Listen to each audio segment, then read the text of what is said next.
নমস্কার, শুভ সকাল। সবাই কেমন আছেন?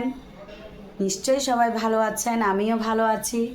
আজকে কর্তামশাই বাজার থেকে এনেছে একটি আস্ত ইলিশ মাছ, যেটা দিয়ে আমাকে রান্না করতে বলছে ইলিশ মাছের ঘাটটা, যেটা আমরা চিটাগাংয়ের মানুষরা বেশি পছন্দ করি। আপনারা ভর্তা বলেন, অনেকে ঝুরি ভাজা বলেন। এই রেসিপিটা আজকে করব। চলুন যাওয়া যাক রান্নাঘরে। এটা হচ্ছে ইলিশ মাছ। এই সামান্য নরম হয়েছে, সেরকম নরম হয়নি, তবু আমি এই রেসিপিটা করব। এই যে ইলিশ, এই যে ইলিশ মাছ, এই যে ইলিশ।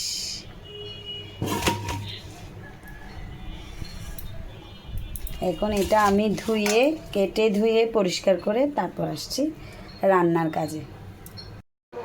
এই যে আমার মাছ ধোয়া হয়ে গেছে লবণ হলুদ দিয়ে। এখন আমি এর উপর অল্প একটু সর্ষের তেল দিয়ে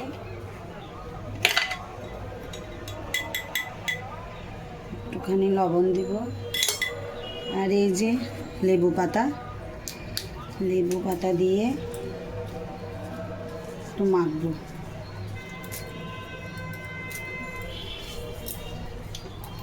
যাতে মাছের আষ্টে গন্ধটা চলে যায়। এই যে খেতেও ভালো লাগে, সেন্টটা আসে। রেখে দিব। এখন আমি চুলাটা জ্বালিয়ে দিব।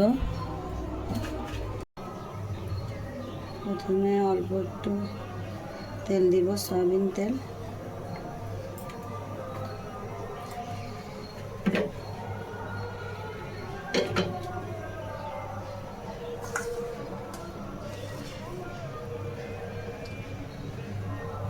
জিরে দেব অল্প,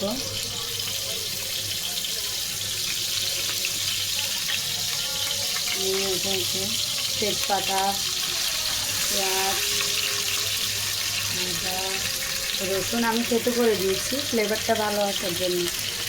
লঙ্কা, কাঁচা লঙ্কা চেরা সব দিয়ে দিচ্ছি।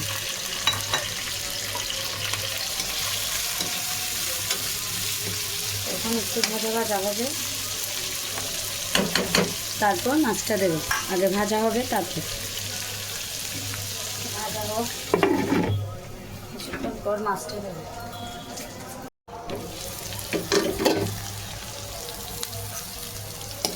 এই পেঁয়াজ ভাজা হচ্ছে পেঁয়াজ।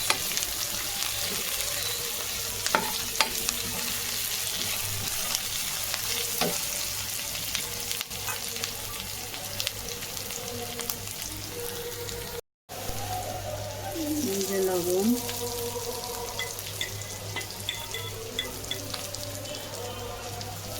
লবণ দেবো,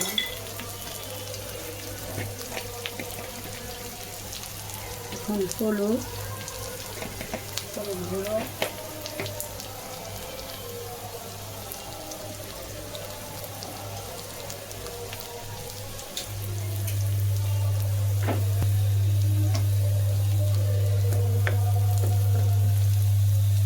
মরিচ গুঁড়ো দিয়ে দিলাম।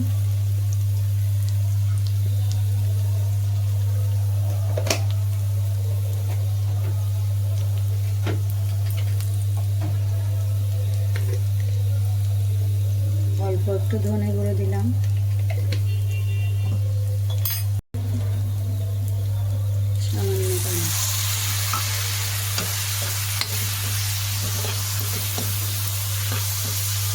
একটু ভাজা হবে।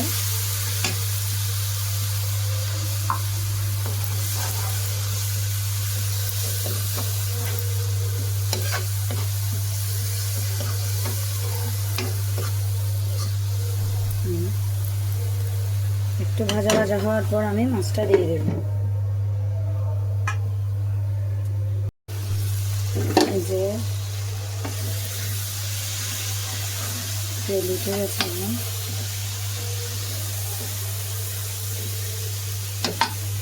আমি মাছটা দিয়ে দেব।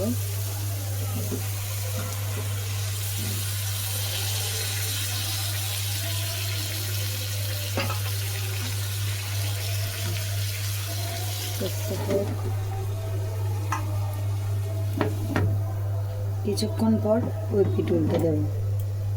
অল্প আঁচে রান্না করতে হবে।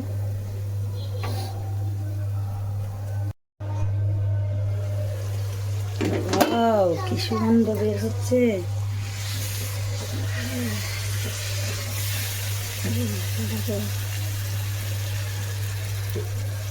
কিরকম তেল ভিতর থেকে বের, একদম নরম হয়ে গেছে। এই যে মাছ সব ভেঙে যাচ্ছে, সুগন্ধ দেখুন। এখন এটা একদম কষিয়ে একদম ভুনা ভুনা করে ফেলবো, একদম সব জল সব কিছু শুকিয়ে যাবে। কত বড় মাছ, কত ছোট হয়ে গেছে দেখছো, কীরকম নরম হয়ে গেছে, একদম নরম মাছ তো। দেখো চুলার জালটা একটু বড় করে দেব, আস্তে আস্তে হবে, তাড়াহুড়া করা যাবে না, আস্তে আস্তে হবে। আরও নরম, আরও ভেঙে যাবে। হ্যাঁ, এখানে যেগুলো বড় কাটা আছে সেগুলো সবার পরে আস্তে আস্তে অল্প নিয়ে ফেলবো, সব নিব না, অল্প নিব। যেগুলো বড় বড় কাটা সেগুলো নিয়ে ফেলবো না, আরেকটু হবে। অনেকক্ষণ ছোট করে দিচ্ছি আমি, চুলাটা হোক। হওয়ার পর মাঝখানে আমি ধনেপাতা দিব। তারপর একটা বিশেষ পাতা এনেছি বাড়ি থেকে, আপনাদের বলবো, সেটাই দেবো। তার খাবারের স্বাদটা অনেক বাড়িয়ে দেবে। এই যে অলমোস্ট কমপ্লিট হয়ে গেছে। এই আমার সব দেওয়া হয়ে গেছে। এখন দিব আমি গরম মশলা সামান্য একটু, যেটা আমি ঘরে বানিয়েছি 18-19 রকম উপাদান দিয়ে। একদম শেষেই দেব আমাদের জাদুকরি একটি পাতা। এখন না, আরও কিছুক্ষণ পর আরেকটু টানবে।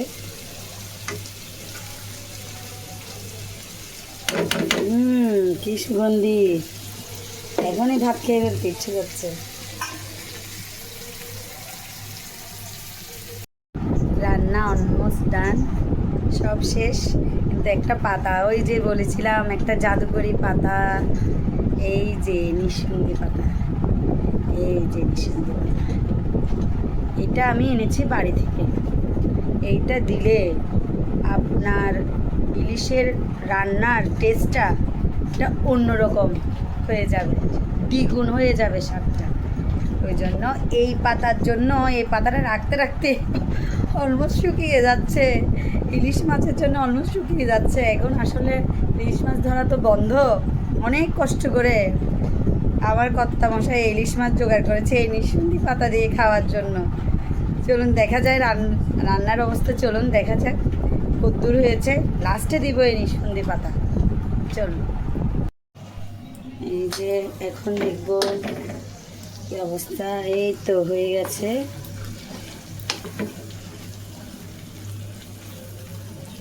এখন দেব এই নিঃসন্দি পাতা, নিঃসিন্দা পাতা, এই যে সেই জাদুকরি পাতা। এটা ভর্তার মধ্যে খুব টেস্টটা দ্বিগুণ করে আর কি। ঘাটা বলেন, ভর্তা বলেন, ভাজি বলেন, সব এক।